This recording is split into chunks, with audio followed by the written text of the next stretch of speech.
El Señor nos ha dado hoy día por razón del Día de la Madre. Así que le voy a pedir que abra su Biblia en el libro de Éxodo, capítulo 20, versículo 12. El día de ayer estuvimos en la iglesia de Dios Pentecostal en la ciudad de Chincha y tuvimos también un culto precioso, hermanos. Estos hermanos están tremendos, los hermanos de Chincha, y las mamás también estaban poderosísimas en el Señor.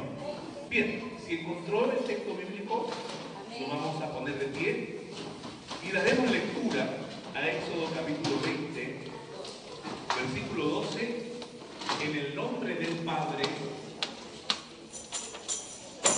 en el nombre del Hijo y del Espíritu Santo, y el pueblo de Dios dice todo una sola voz. Amén. Honra a tu padre y a tu madre para que tus días se alarguen en la tierra que Jehová tu Dios te da. Oremos al Señor. Padre nuestro, en el nombre de Jesucristo le damos gracias por leer su palabra. Un gran privilegio que en otras edades no era posible, pero que nosotros tenemos al alcance de la mano en este compendio llamado Biblia. Gracias por poder conocer tu palabra y ahora permítenos, Señor, ser bendecidos a través de la exposición de tu santa palabra y que el principio de ellas nos alumbre para ser mejores personas, mejores ciudadanos, excelentes cristianos a tus ojos y ante los ojos de los demás, para algún día habitar contigo por toda la eternidad, que es el meollo de todo esto, Señor. Gracias, Padre, en el nombre de Jesús. Y todo el pueblo dice amén. Pónganse sentadito, cómodo, clamando al Señor.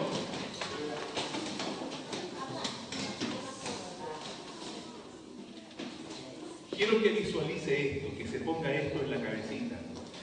La Biblia no es un libro de religión. La Biblia no es un libro de religión. La Biblia es un libro que relata la historia de una relación amorosa entre Dios y su pueblo y después entre Dios y su iglesia. Comienza el Señor creando a la primera pareja, falla, Dios los esparce.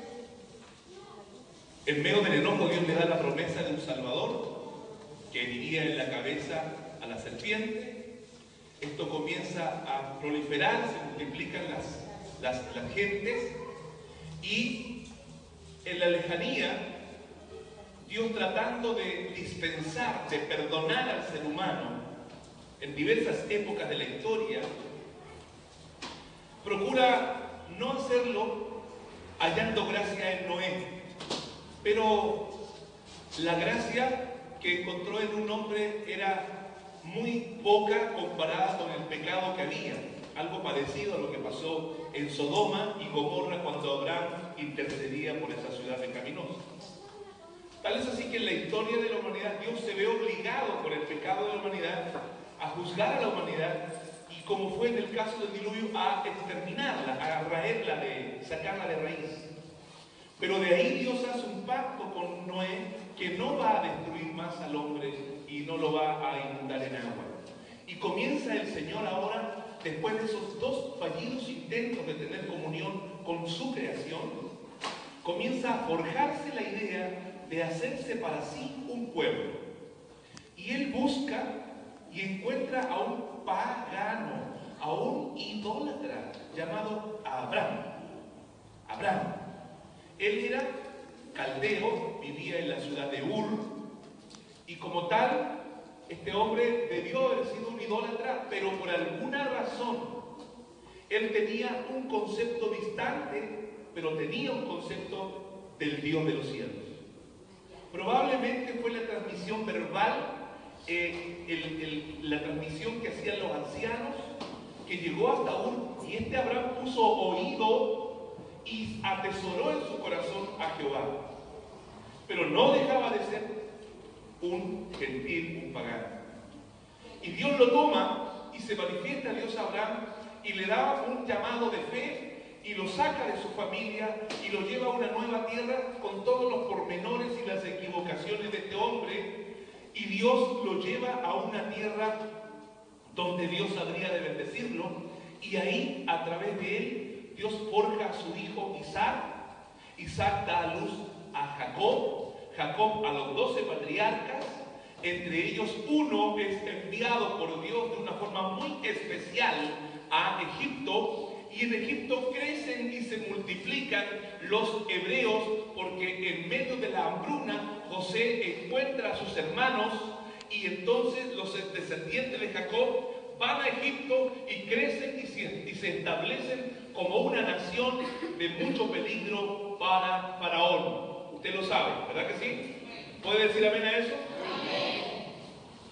Dios levanta a Moisés, que a los 40 años en su carne quería hacer lo que quería, pero no podía porque no tenía lo de Dios. Y a los 80 Dios lo envía para salvar a esta nación. Y en el proceso, en un pasaje que iba a demorar 40 días, se demoraron 40 años por la desobediencia. Mire qué terrible la desobediencia. Por la desobediencia de estas personas. Y Dios se ve obligado a tener que dejar que esa generación, no digo antigua, sino vieja, falta de visión, quede toda perdida y muerta en el desierto para entrar con una nueva generación. Incluso tuvo que cambiar a Moisés por Josué para entrar a la tierra prometida, y se reparten las heredades. Y una sola tribu no tuvo heredad, que fue la tribu de Leví, que fueron los sacerdotes. ¿Usted sabe todo eso? ¿Me puede decir amén? Amén. Y en el proceso lo que Dios está haciendo es formar una nación. Y la Biblia relata la historia de la relación de Dios con esta nación. Y en los albores, en el nacimiento, en el alba moral de esta nación, el Señor le da 2 veces las tablas de la ley.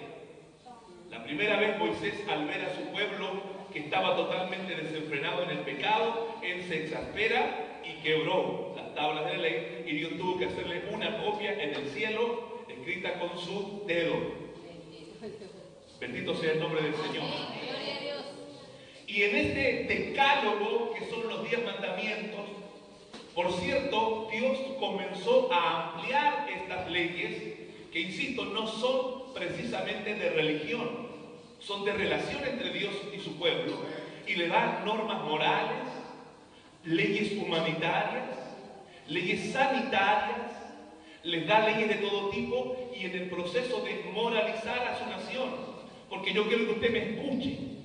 El Evangelio no solamente salva al perdido de ir a su destino eterno, que era el infierno, y lo lleva al cielo. No solamente lo salva, le da una vida espiritual, sino que el Evangelio cultiva a la sociedad. ¿Ah? Porque el hombre ebrio, el hombre mal hablado, el hombre que era una verdadera bestia, un animal, cuando conoce el Evangelio comienza a conocer normas de moralidad. Y comienza a ser, sin que se dé cuenta, a ser limpiado, y comienza a ser cultivado. Por lo tanto, el Evangelio socializa y eleva el nivel social, espiritual y cultural del pueblo de Dios. Alabado sea su nombre. Y esto, a través del Evangelio y del Antiguo Testamento, Dios comienza a establecer un concepto que no es por casualidad que sea el único mandamiento con promesa. Y yo pretendo en estos minutos mostrarle el nudo y desenredar el clima de esta situación, para que usted vea lo relevante, lo importante que ha sido para Dios siempre poner en su sociedad, en su pueblo, el concepto de honrarás a tu padre y a tu madre. Gloria a Dios. Bendito sea el nombre del Señor. Amén. Diga conmigo: honrarás a tu padre y a tu madre. Dios comienza en el capítulo 20 diciendo: honra a tu padre y a tu madre. Honrar, si me pueden ayudar, ¿qué significa honrar? Respetar, obedecer, amar. reconocer, loar, admirar.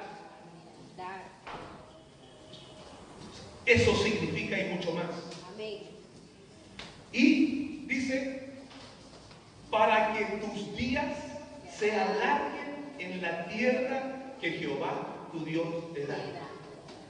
Todos los demás mandamientos usted y yo los hacemos y ahí termina todo.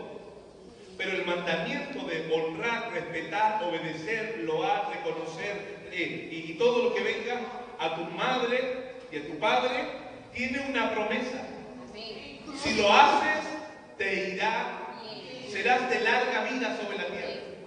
Aquí dice, serás, ¿cierto? De larga vida en la tierra que Jehová tu Dios te da. Pero esto no queda ahí. Porque luego en la repetición de la ley, porque